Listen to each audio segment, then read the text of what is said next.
Avoir des amitiés intéressantes et inspirantes, les 5 types d'anti-amitié à bannir d'abord. Oh là les amis, j'espère que vous allez bien. J'espère que vous êtes au top.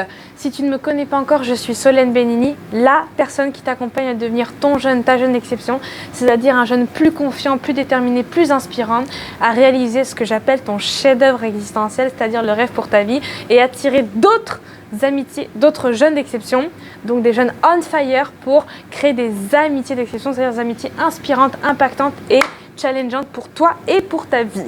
Et dans la vidéo d'aujourd'hui, justement, on va parler d'amitié et surtout quels sont les 5 types d'anti-amitié à bannir dans ta vie.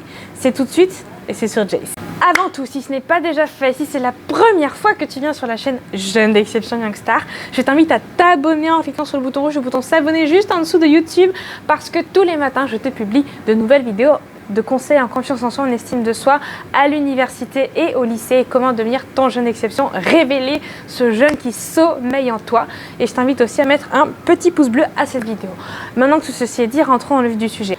La première personne qu'il faut éviter dans tes amitiés, c'est l'étouffante. Alors typiquement, l'étouffante, c'est la personne qui va être constamment présente dans ta vie, à chaque fois, à chaque moment, la personne va être omniprésente. Admettons, si jamais tu es en vacances, si tu es avec tes amis, si tu es avec ta famille, si tu es avec tes cousins, où que tu sois, eh bien, cette personne-là va constamment être en train de t'écrire. Et si jamais toi, tu ne lui écris pas, eh bien, elle va te réécrire et ainsi de suite. Et le problème, c'est que tu vas te dire, mais est-ce que cette personne-là a une vie en dehors de moi? Et c'est très, très, très fatigant, très étouffant. Tu me diras ce que tu en penses, mais d'avoir quelqu'un qui est constamment sur ton dos à te demander toujours qu'est-ce que tu fais, où est-ce que tu es, et lorsque tu ne lui écris pas au bout de 1 jour ou 2 jours, constamment t'écrire pour, j'ai envie de dire, combler le manque et le vide du fait que toi, tu ne l'écrives pas. Et pourquoi c'est un problème? C'est parce qu'à la longue, cette personne-là, elle va être... le fait d'être tout le temps dans ta vie, eh ben, elle va créer une dépendance affective vis-à-vis de toi. Parce que, à un moment donné, ça va t'agacer, tu vois, ça va t'agacer, elle va te saouler et tu vas juste vouloir arrêter la relation parce que c'est plus possible d'être avec quelqu'un qui ne te laisse pas respirer. D'accord? Donc ça, c'est la première chose. Deuxièmement, la deuxième personne qu'il faut éviter dans ta vie, c'est la castratrice. Ça, les amis, elle est chiante, la castratrice. La castratrice, c'est typiquement la personne qui va être constamment en train de te saquer. Tout ce que tu dis, comment tu le dis, la personne va te faire comprendre que tu dis les choses mal. En fait, que tout ce que tu dis est mauvais, qu'il n'y a pas de sens, que c'est nul, que ça n'a pas lieu d'être. Mais en gros, vraiment te saquer, quoi. Et franchement, c'est chiant parce que tu n'as même plus envie de parler, tu n'as plus envie de t'exprimer, tu n'as plus envie d'être dans ton authenticité, de te donner le droit à l'erreur. Parce que tu as le droit de dire ce que tu veux. Si tu te trompes, c'est ok de te tromper. Mais cette personne-là, elle te donne l'impression que tu n'as pas le droit de te tromper. Alors que ça, c'est pas normal.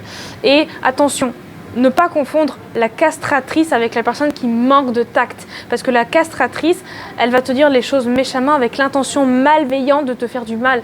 Tandis que celle qui manque de tact, elle va te dire les choses avec une intention bienveillante, mais avec maladresse. Attention, c'est pas la même chose. Faire attention à ça. Maintenant, la troisième personne, celle-ci aussi, elle est chiante. C'est la mélodramatique. Alors typiquement, la mélodramatique, c'est la personne qui va se plaindre tout le temps pour tout et de tout. Genre, en gros, il va lui arriver des belles choses dans sa vie. Si tant est qu'il lui en arrive des belles, mais en tout cas, il va lui arriver de belles choses dans sa vie. Mais cette personne-là va constamment regarder le mauvais côté des choses. Mais tout le temps, tout le temps, tout le temps. Donc, si jamais il lui arrive un truc qui est bien, ou qu'il t'arrive un truc qui est bien, elle va te dire « Ouais, mais non, mais c'est sûr que c'est trop facile, il y a un truc quelque part et tout. » Et c'est trop chiant lorsque tu l'appelles. Elle est tout en train de se dire que oui, sa vie est nulle à chier, qu'elle arrive à rien faire, qu'elle en a marre, que c'est pas possible, que c'est la faute d'un tel.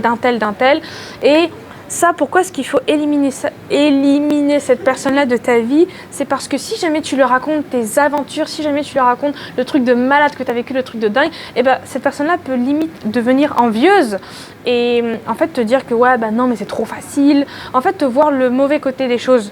En gros, admettons, là aujourd'hui tu réussis un truc de dingue et que précédemment tu n'avais pas réussi, elle va te dire ouais, tu as réussi, mais tu sais, la dernière fois t'as pas réussi, donc attention, ne t'emballe pas trop vite.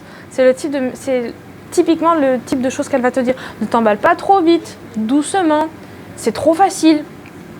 Et ça non, on veut pas quelqu'un qui va se plaindre tout le temps et qui va être dans cette énergie super négative de constamment te faire même douter de toi en fait, tu vois.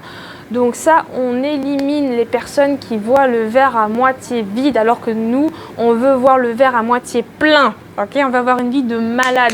Et une dernière chose, c'est que la personne qui se plaint tout le temps, c'est celle qui est une pessimiste.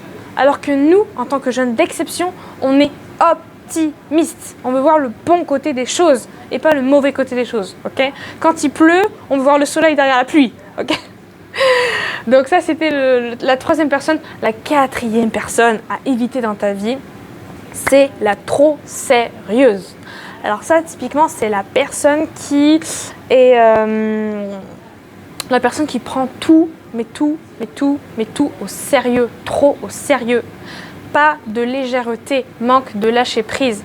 Et ça, les amis, on élimine parce que des fois, tu auras besoin de réconfort, tu vois. Des fois, tu auras besoin d'avoir quelqu'un qui va te dire « T'inquiète pas, c'est pas grave, tu vas t'en sortir, ça va aller, chill, ça va aller, tu vas t'en sortir. » Mais non, cette personne-là, elle est en mode « Non. » Elle est trop sérieuse, elle manque de légèreté, elle n'est pas assez souriante, tu vois. Et lorsque tu vas la voir, en fait, tu n'auras même pas envie d'aller la voir parce que tu vas te dire « Ouais, mais non, franchement, elle va tout prendre au sérieux comme d'habitude, elle prend tout au premier degré et ça m'agace. » Non, la trop sérieuse, elle prend tout au premier degré alors que tu veux aussi quelqu'un qui va prendre les choses au second degré. Tu comprends ?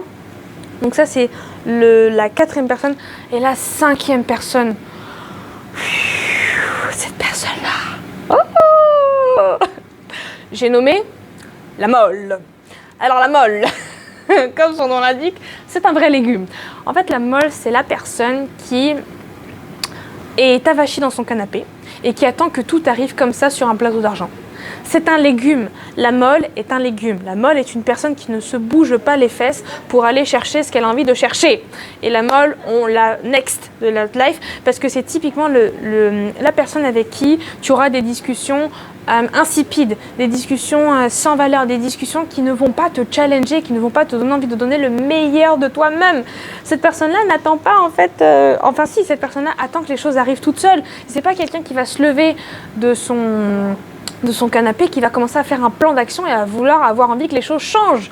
Non, cette personne-là est monotone dans une routine qui est peut-être pour toi qui va devenir insupportable à la longue. Parce qu'une jeune exception, tu as envie de devenir la meilleure version de toi-même et le meilleur moyen de devenir la meilleure version de toi-même, c'est de te challenger.